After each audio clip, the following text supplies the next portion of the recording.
Welcome, everyone. My name is Brad Trimble. I am the Director of Learning Strategy for the RP Group. I'm very excited to have everybody with us today. We're going to be sharing results from a recent survey that we did back in fall of 2023, which is it's essentially a biannual survey. It's the Survey of IRPE Offices, which is intended to help improve vision across what's going on throughout our broad California community colleges system with respect to institutional research, planning, and effectiveness. So thanks for joining us. And Daisy, would you mind sharing deck? Sure will. Okay.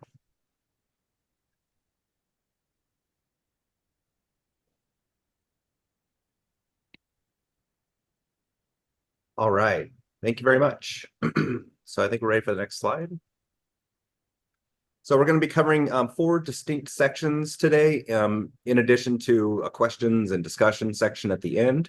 We're going to be kicking off talking about the various IRPE functions, what our offices are doing, how our offices are staffed, who's working in the offices, what that looks like across the various roles and even employment types, modalities, for example. Also going to be talking about resources and support. How do we help? And focused on challenges and what we need to do to help better support the IRP community, how we can help advocate on your behalf. And so very excited to share all of that with you. All right, next slide. So the purpose of the IRPE survey is intended, like I said in the intro, kind of providing this statewide census to help advance perspective so we have better understanding about everything that's going on across all of our colleges and the system. Provide some benchmarking to help you with those pesky tasks associated with advocating for budget, staff, all of those important things that make our offices run. Looking at the scope of the things that we're doing, from accreditation to building dashboards to data analytics, lots of different things to look at there. The survey also takes account of office evolution over time. There's been a number of questions that we've used over the years, which we're able to compare data and kind of look at the ebb and flow of how our offices continue to expand and in some cases contract, but mostly expand. And talked about informing our professional development offerings. This is a very important insight for the RP group in our efforts to help support all of you. So thank you for taking the time to complete this survey and to provide information to help inform that advocacy work. The office is sent out to the office leads, so typically your deans, directors, in some cases vice presidents that are in charge of the IRP office. We have one survey go out to each one of the leads, and thankfully we received a very robust response, which Daisy is going to cover here as I go ahead and turn things over to her. Thanks, Brad. So I'm Daisy Segovia. I'm the senior researcher here at the RP Group, and I'll be walking you through the different data results that we got from this survey. So like Brad said, thank you so much for those of you who responded to our survey. The information that you provide is always very valuable to our function here at the RP Group. So we did send out this survey out to all the IRPE office leads at the district offices as well as the college offices. So out of 135 different offices that we sent this to, we got responses from 106, which accounts for about a 79% response rate. So not too shabby there. When we looked at who responded to the survey, most of the respondents, of course, because there's more of them, came from college offices in either a multi-college district or in a single college district. And there was equal distribution between the sizes of the college, so whether they were a small, medium, or large college. And then most of the districts who responded to the colleges were actually what we labeled as large districts in the survey with over 14,600 FTES students. So when we take a look, a deep dive here into what each of the offices are doing and what their IRPE functions are, we see that there are kind of different trends, different patterns among districts and then among colleges. So the first thing I want to show you here are the top of different roles or functions that the college offices responded to saying.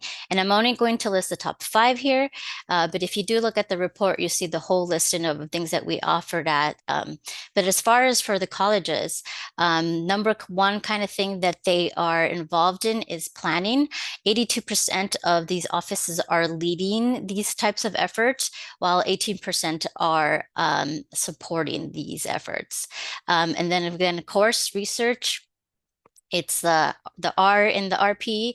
66% of the offices are leading these, and 34% are supporting. And then the last kind of 3 are kind of more split between leading and supporting, between program review, accreditation effort, and then outcomes assessment type of efforts. And we will say that for at least these top 5, there was no one who said that they weren't involved in these different types of activities at all. But there were some that said that we are not involved in these types of activities, and most of those had to do with either having in the library or a learning resource center. And for colleges, more than half said they weren't involved in 320 reporting, MIS submissions. And then the kind of the latter type of topics had to do more with like BI processing, professional development, and organizational development. And only 1% said that they were not involved in equity at all. So it just kind of goes to say that most offices are involved in some type of equity effort. And when we take a look at what districts are doing, you see that there is a little bit of difference in the functions for these district offices. These are having more to do with like data warehousing, those types of things. So the top kind of function was IT data management, where 62% of these district offices are saying that they're leading these types of efforts, 39% are supporting. And then 320 reporting and MIS submissions were kind of tied in how much they are involved, 54% leading and 46% involved in it. And then kind of switching those numbers around with business intelligence and processing, 46% leading and 54% supporting. And then kind of the last 3 kind of topics there are more into supporting rather than leading these efforts, but still a large majority of our district offices are involved in planning, research, and program review. Now, with the district offices, the ones that mentioned that they were not involved at all, again, we're seeing the library and resource center kind of efforts not popping up there. And then more of that organizational development, professional development, a smaller percent of them program review, outcomes assessment, and grants development, and plans and research. Just goes to say that they were of the different topics that we asked about, there were not very many where absolutely no one was involved in at all. Everyone kind of has at least a little bit of their hand in a lot of these different things. So it's just kind of just go to show that the breadth of what we are involved in is really been growing. And the slides will be sent out correct? So we'll be sending out the slides as well as the link for the recordings after this. I know that Power BI kind of stuff, dashboard, data visualization has been a really hot topic as of late. So we were kind of curious to see what kind of software everyone is using for these kind of dashboard or data visualization types of tasks. And we see that Tableau is coming up as the kind of like the top of software there. We're over half of the IRPE offices saying that they use this. But Power BI is not too far behind with 39% of the offices using that. And then 8 and 12% or 8% said they use something else other than these 2 things. And 2% of offices are saying that they do nothing at all. So it just kind of shows to show that at least everyone has their hand in a little bit in the kind of like data dashboard software. And just to note that they could have said they use both or more than one of these, and they would put into multiple categories. So just to show that a lot of the offices here are using data dashboard software in some capacity. And then we're always interested to know in what kind of student information system everyone is using. Banner, Colleague, and PeopleSoft were kind of the top three that the district IRP offices said they were using. And a few number of them saying they had like a homegrown type of student information system or something else. So of course, with all these different types of functions that the IRP offices are either responsible for or supporting, we want to know who is doing all this work, right? So we asked about the different types of positions that IRP offices have hired or will hire within the next 6 months at the time of this survey, and how many of these different types of positions are available at this office. And again, here we will see that there were differences among the colleges and the districts. And so kind of taking a look at the top staffing positions that we saw for colleges, you'll see that most of them have one full-time equivalent person, either as a dean, director, analyst, some clerical support, and then some other type of position. And so for the college offices, these other positions were very varied. So they could include like coordinators, research assistant, technicians, student assistants, and then faculty in different types of capacities, either as a coordinator, as a faculty researcher, or some kind of other faculty member within their offices. And then we do see that when there are more than one position, full-time position, that's happening more in the analyst position. We took a look to see if there were differences in among the college sizes and how many staff they had within their office. And we did see that the bigger that the college was, that the more staff they had hired on average. So for a small college, about 2.6 full-time equivalent people, and the large college had up to 5, so on average. So we are seeing those differences in who they are staffing and how many they are staffing. And then when we asked who these offices are reporting to, most of them reported to either like a president or superintendent type of position. So about 70% of the college's offices are reporting to that. And the rest are reporting to like a vice president or an executive vice president, just to kind of show the differences in the organizational structures in IRPE offices amongst the colleges. And then when we take a look at who is being hired at the district offices, we see more of a shift and less variety of the type of positions that are our district offices. We have more of them that have a vice president in their office. And then kind of moving down to that, most of them are having a director rather than a dean when we saw at the college districts. We are also seeing that there are more analysts, but also kind of on either one or two. And we're seeing a lot fewer of clerical support or other types of positions in these district offices. And when we took a look at like what was included under this other category, again, there was less variety. So it was either a research assistant, a technician, or one district did say that they had like a data warehouse administrator. When we took a look to see how many of positions are being staffed by the size of the district, we didn't see as much of a difference between the sizes. So they're all kind of hiring about 3 people, almost 4 people, regardless of the size of the districts. And then when we asked about who they're reporting to, most of the 77% were reporting to a vice chancellor of some sort, so either an associate vice chancellor, assistant vice chancellor, or just regular vice chancellor, and then 23% said they were reporting to a chancellor. So again, we're seeing differences in who's being staffed, how many are being staffed, and who are they reporting to among our college and our district offices. Then we asked about who has seen either some budget or staffing changes within their offices within the last, I believe we asked within the last year.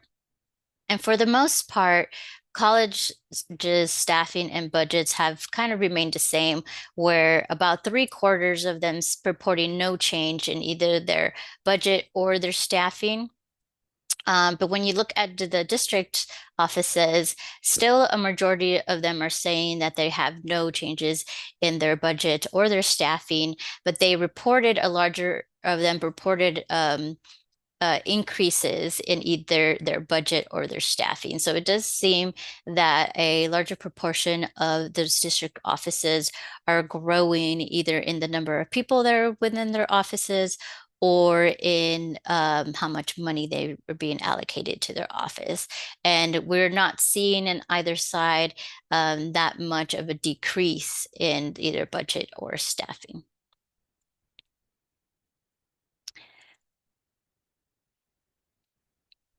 So there is a question in the chat about how we define leading versus supporting an effort, and this was the kind of based off what the respondent wanted to change. So in our wording, we just kind of had them saying, "Do you lead this effort or do you support this effort?" And it was up to the respondent themselves to kind of decide how they were wanting to. Respond to that. And I will say that in previous kind of surveys, and Brad, correct me if I'm wrong, we didn't really divide the question up that way, where it was either like, were you involved in it, yes or no? And we're kind of seeing like everyone was saying yes to everything. So the kind of the purpose of kind of reframing this question to kind of see, how much are, these IRPE offices really leading these types of efforts, these types of functions, and what might be more of just like helping out either someone else at their institution with these types of functions. Okay. So we're also interested in this survey about the different kind of resources and support that the RP group provides for the community, for the different community colleges, and wondering about what it is that you find helpful, what it is that you still kind of need help with, because I think the primary kind of purpose for this survey is to say, how can we know how we're actually helping you and what can we do better to help you. So we did include some questions asking about the support and resources that we provide to you. And we'll say that the 80% of the respondents to the survey were members of the RP group. So thank you very much for all of those that are members.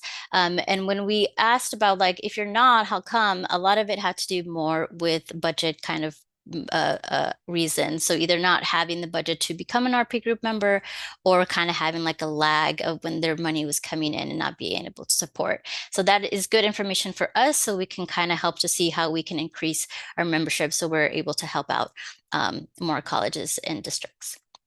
But when we asked about, hey, what is it that is helpful to you that we provide for y'all, we had a lot of people really giving us kudos for kind of like collaboration type of efforts, like our peer-to-peers, our conferences, both the RP conference and the strengthening student success conference as well were kind of the top fares.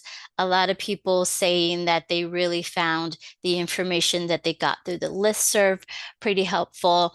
And then, of course, the research that our RP group provides throughout. And there were specifically, I just want to shout out MMAT because there are a lot of people are saying how valuable they found their research on AB 705 and 1705 and multiple measures to be. So just kind of saying that all these things, the efforts that we the information we try to get out to you, especially, I think collaboration being a really big part, that all was very helpful to you all. But then we wanted to know also, what is it? What else do you need? What else can we help you with? And to kind of make sure that everyone has that support that they want. And so when we talked about, what are your wants for how else we can help you, there were several comments about having more equity, diversity, and inclusion type of topics, especially like training on how to facilitate some of these conversations, which can be, very difficult to broach with our constituents. And then also several comments were mentioned on how to utilize equity mindedness and all of their functions of IRPE.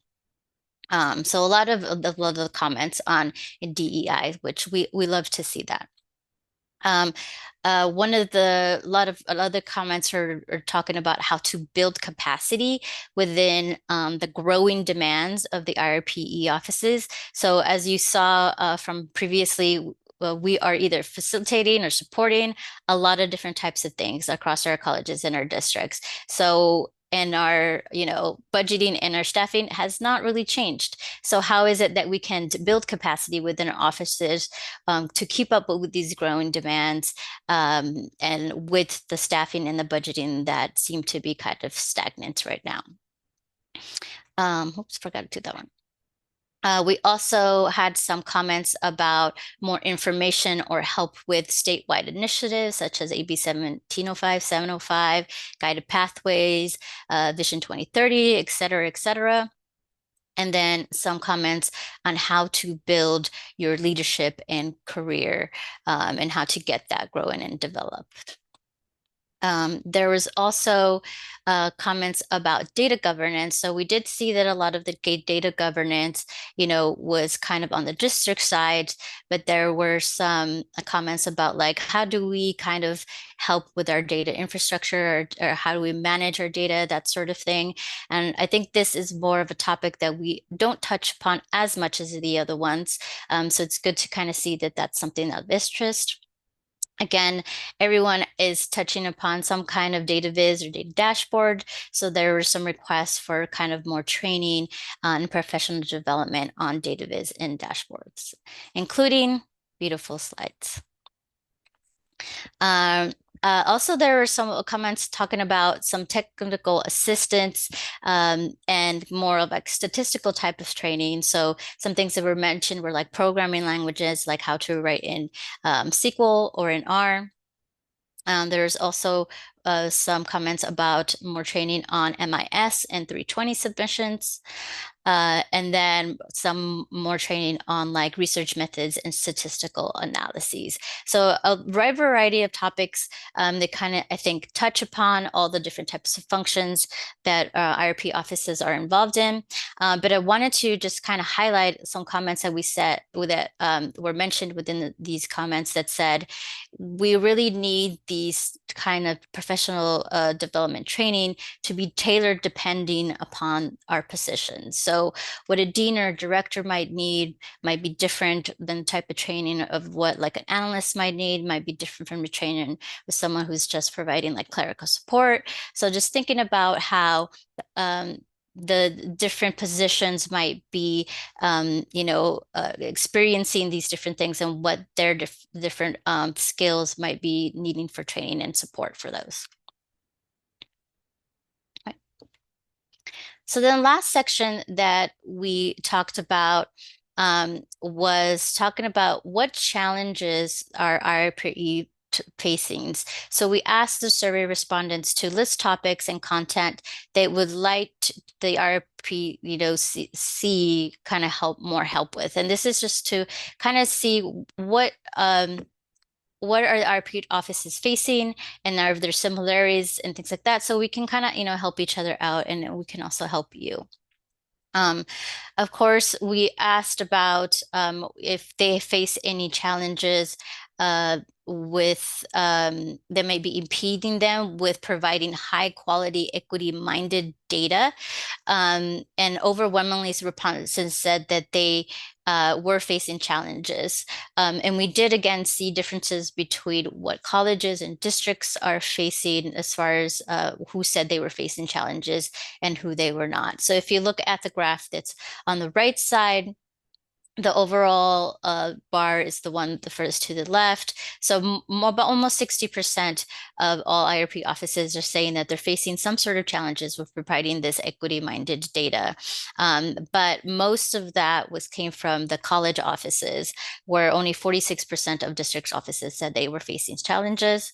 Some saying that they weren't facing challenges at all. So still like about a third saying that they're not facing challenges with this, and a few saying they were not sure if they were or not. Um, and when we asked about what the reasons might be for these particular challenges that they are having in regard to providing equity-minded data, a lot of it had to do with them lacking the adequate staffing or having adequate time to really dive into this kind of equity data. Um, a lot of that having to do with having too many other competing demands, that the equity-minded data kind of took a back burner to the kind of other priorities within the office. But some also mentioned that they didn't feel like they had the equity-related skills to really do a good job with providing this high-quality equity-mining data.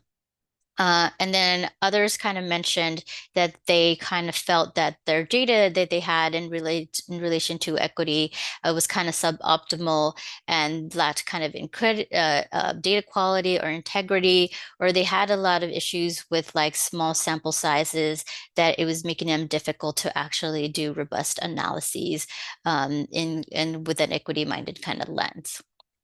But as we show here in the graph, not everyone said that they had challenges. There were some people that said they had a lot of success with providing, their equity-minded data with their equity efforts.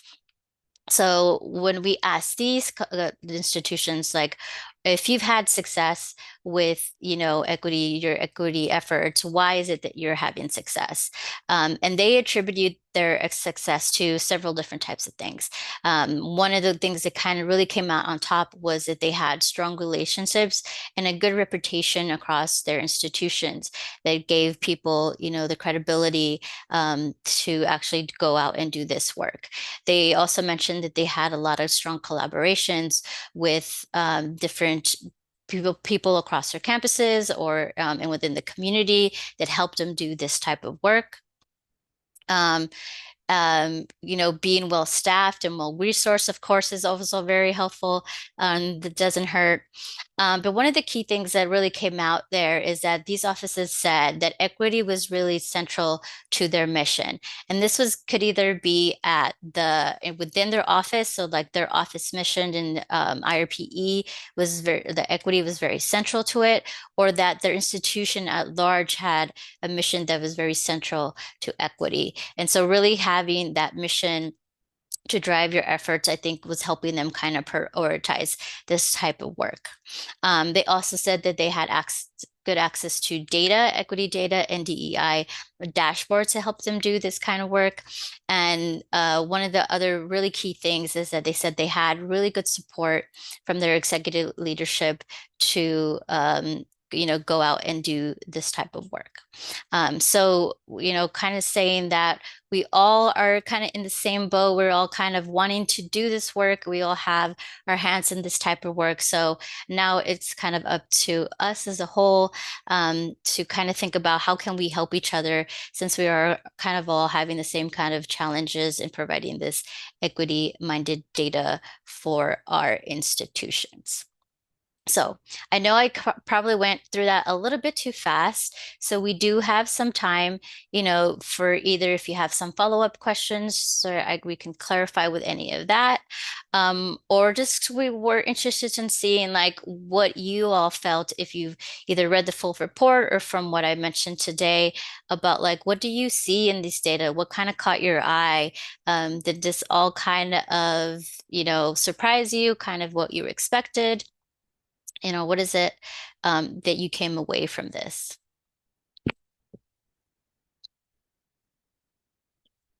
And please feel free to either type in the chat. I'll stop sharing so we can see our faces here. So if anybody wants to unmute and speak, feel welcome to do that.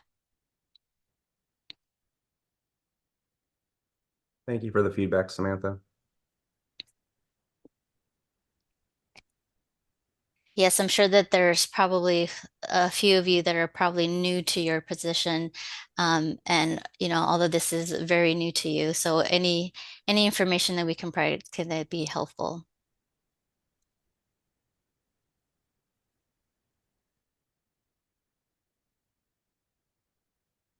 And if there aren't any questions, some questions that I had revolved around trying to figure out some of the reasons, maybe what some of the structures were, so far as offices in, I guess, being predictive of whether or not folks were facing challenges with the equity-minded praxis that we mentioned earlier, right? With the both the research and the planning side of equity.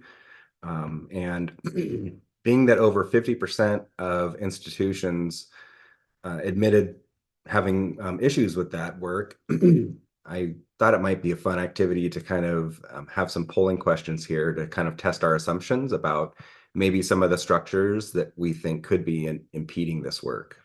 So I haven't seen any questions jump up here, so I'll go ahead and launch our first question here.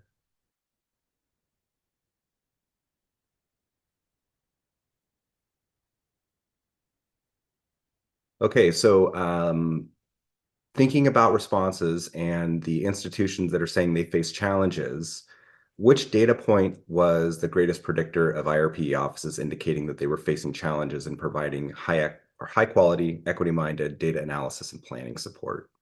So I'll give folks some time here to answer that.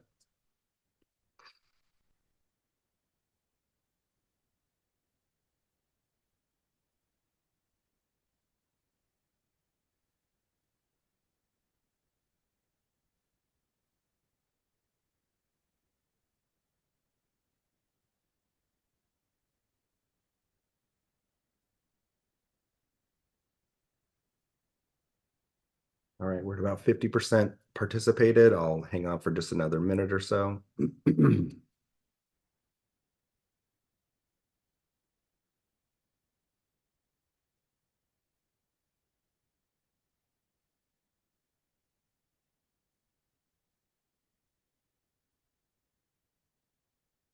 I'm going to end this poll and share these findings.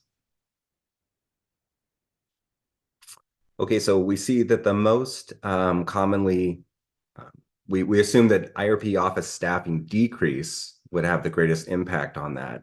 That actually wasn't the case in looking at the responses. That was actually the lowest figure, with only 50% of offices indicating that they were experiencing staff decreases, also indicated that they were having challenges in looking at data or with like an equity practice. We'll just sum it up as that.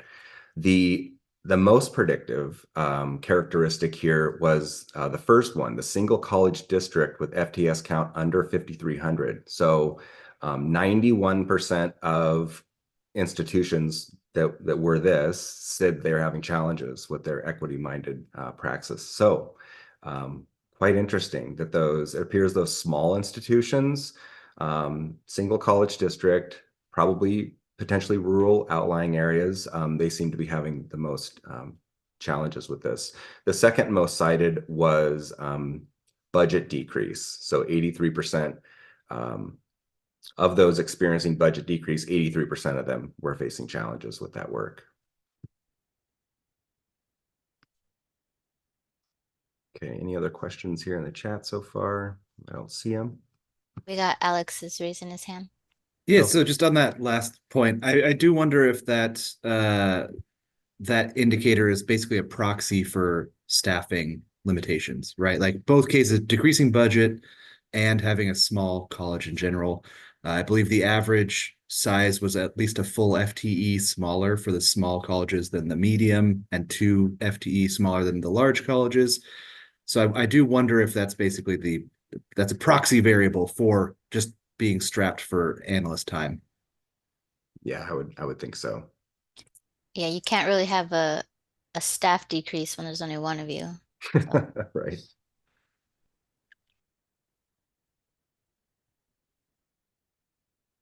Okay, let's see here. Got some others to test our assumptions here. Get the polling back open.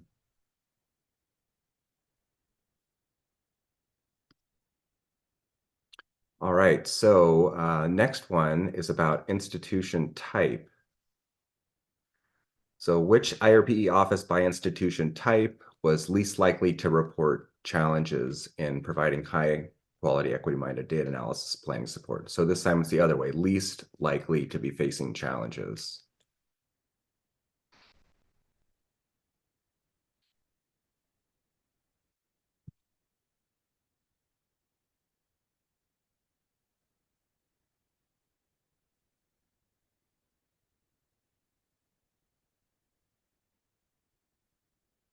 All right, 100% answer, or no, 52% response rate. So that's about where we ended up last time. But I still see responses coming in, so I'll hang on another minute.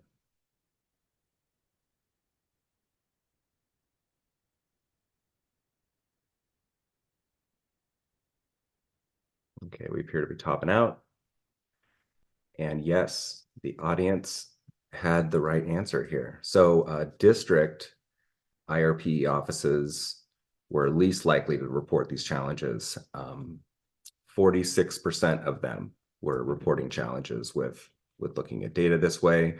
And it was about the same between the college offices, whether it was a single college district or multi-college district. Single college district was at 59% and multi-college was at 61. So basically the same on that level. All right, so there's been a lot of talk over the years about a need for IRPE to be involved on campus cabinet because, right, we need data-informed practice at the table when we're making these important decisions. So question here is, was IRPE presence on executive cabinet more or less predictive of an office's ability to report those challenges?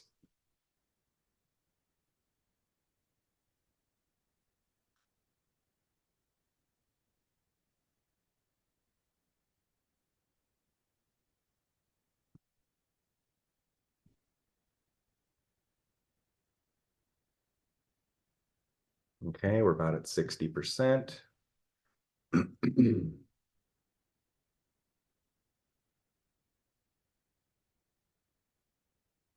So this was interesting. Everybody here is saying that it would be more predictive. That's what we would think. That's actually not what the data demonstrated here. It was actually less predictive. When IRPE was involved on executive campus, 65% of those offices were reporting challenges with equity-minded practice, whereas when they weren't, it was only 52%. So pretty decent percentage, but it was less predictive of whether or not they were reporting challenges. I was wondering if anybody might have any clues as to why that might be. What's that phenomena?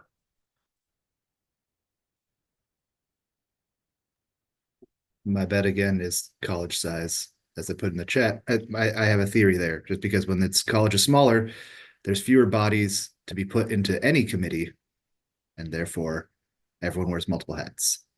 And then it's basically just confounded with the previous issue. That's my bet. Feeling that too, Alex. I guess I was kind of curious about um, like how important these issues are when it's not a research office that's looking at these issues. I just wonder if people realize how big of a problem is happening versus like now you have someone in the executive cabinet talking about these issues, and so now people are just more aware of it, and so now we're seeing like, oh, there's more challenges, whereas maybe the challenges are always there, but you just don't see it otherwise.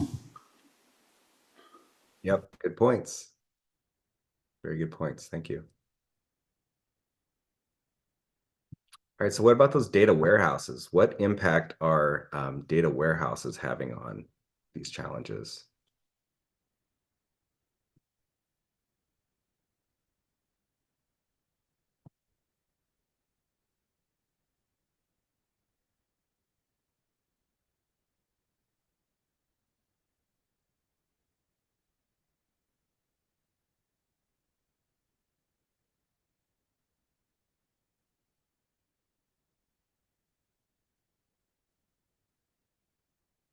Right, getting closer to 60% again.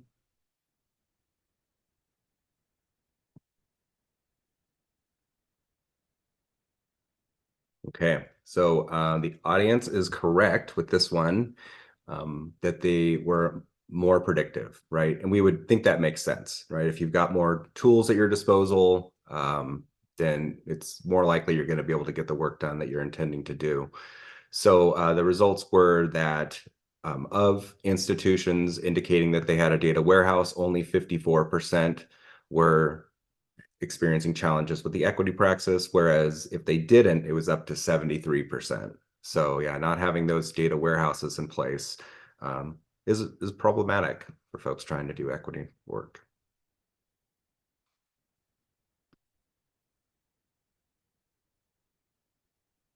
All right, so staffing impact. Which IRP office by staffing situation reported less difficulty in providing the equity-minded work? Ones that had a staffing increase, decrease, or unchanged.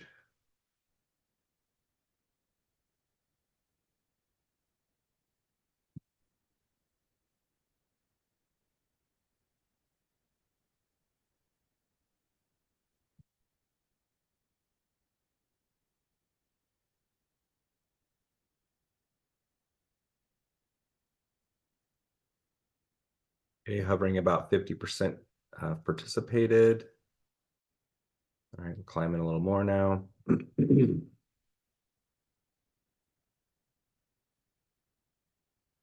Okay, I'll go ahead and end the poll. We're getting close to 60%. All right, so interesting findings here. So of office staff decreasing in the past year, nobody chose that. However, that was the type of office or the type of situation that an office was in that actually was that reported the least amount of challenges. I didn't expect to see that. It's not by a lot, but half of the offices that had a staffing decrease said they're having challenges with the equity-minded praxis. Whereas if staffing increased, 72% of those were saying that they were having a challenge with that. Maybe it's related to new hires and having to kind of essentially train them up maybe on how to do the work. Maybe that's the potential issue. And for staffing unchanged, it was 55%. So just over half of them said they were facing challenges. So yeah, maybe staffing decrease. I don't know. I can't really explain that one. If anybody's got any good ideas, I'd love to hear about it.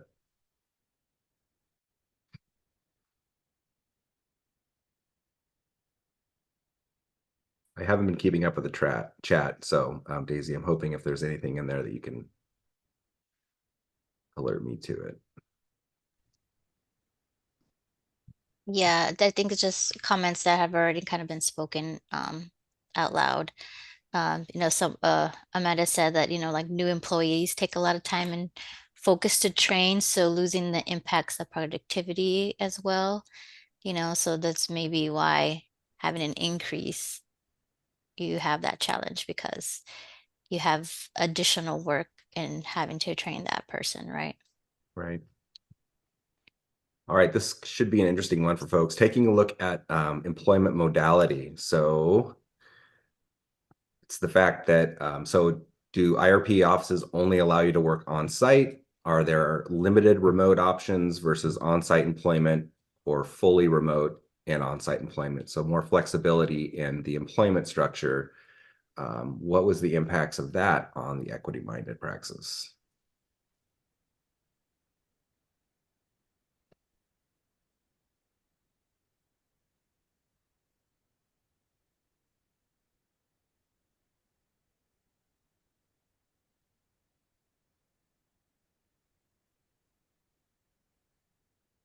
Okay, we appear to be topping out with responses. So the employment modality with the least difficulty, go ahead and end and share our poll. So we're basically tied across all three of them. What we found in the survey data was that on-site employment, when they only had on-site employment, offices faced more challenges. So 70% of offices that only offered on-site employment were facing challenges with equity-minded praxis.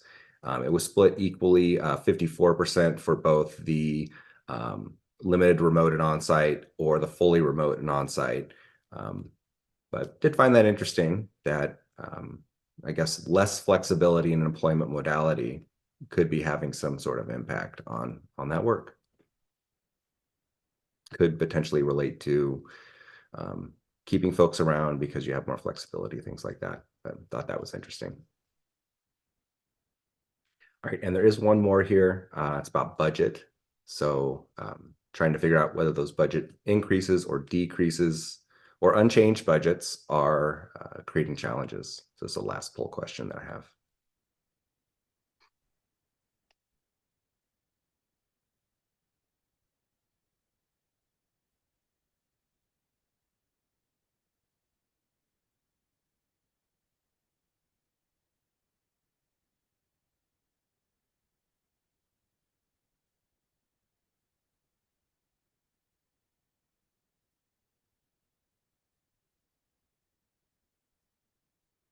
All right, getting about to half completed.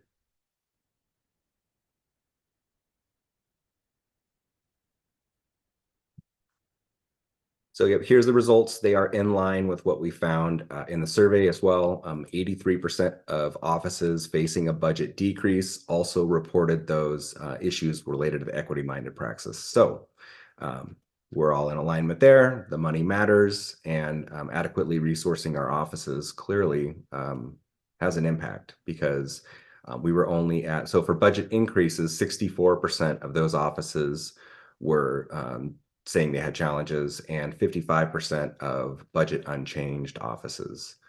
So I think that being unchanged is probably a benefit in some cases where offices probably know what their focus is. They might not be stretched out trying to make new hires and things like that, which could be pulling away from the work. Just my assumptions here for that.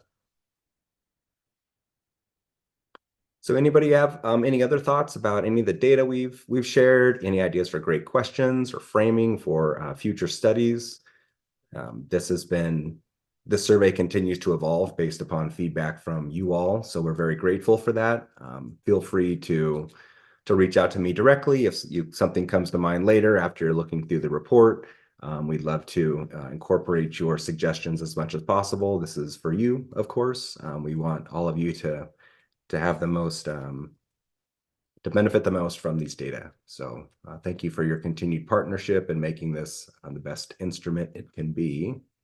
So Davey, we had my contact information up on that last slide if you wanted to go ahead and share that if anybody wanted to reach out.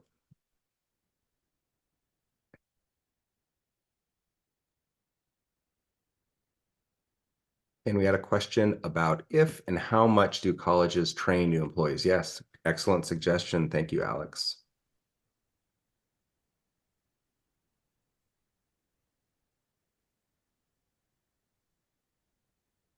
Yes, anything that you would like us to add, different ways of framing questions, different ways of looking into the data.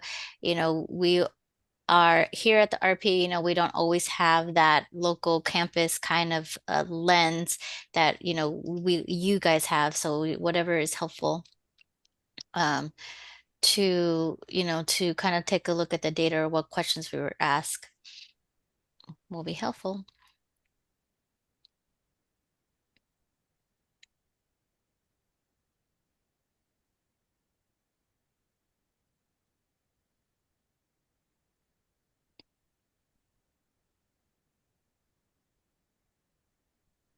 Got a couple of comments in the chat about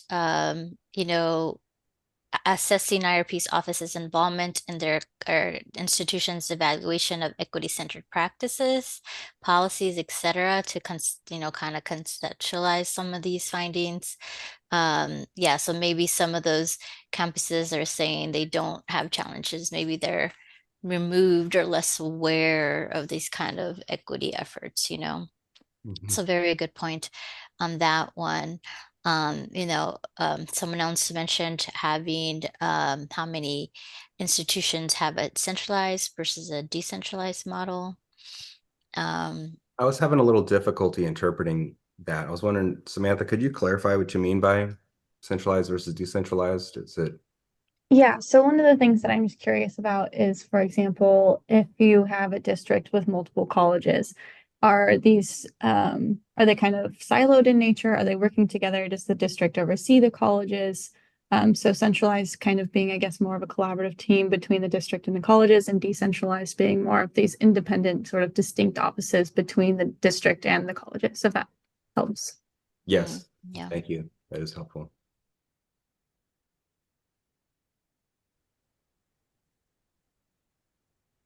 Yeah, so kind of similar to Caitlin's comment about collaboration between like college and districts. I like your suggestion here, Kyle, as well about more specifics around the funding sources for IRP staff. We have included more blanket level questions in the past around, categorical funds. Are you funding researchers with equity dollars, things like that, when there were particular initiatives that were aligned with that.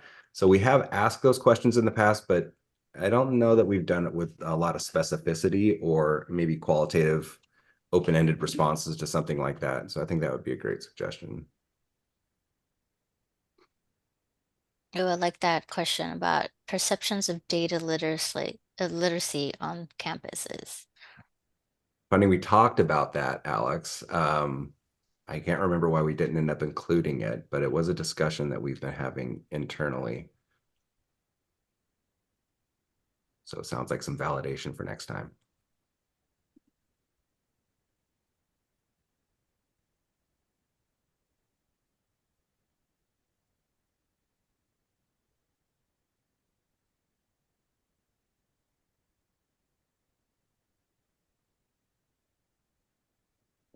And to answer Katie's question here about the campus office's perceptions of the district office and vice versa, we don't ask a question about that. And I'm kind of thinking, maybe the asking about the collaboration or communication between the two kind of sites could lead into a question to kind of the same regard as what Katie is asking.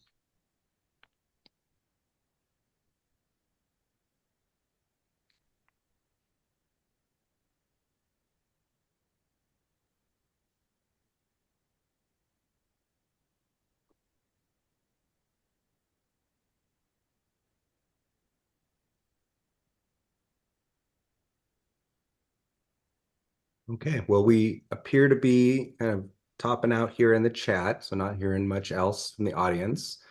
So did want to thank everybody for joining us today. It's our pleasure to share all this with you and continue this dialogue.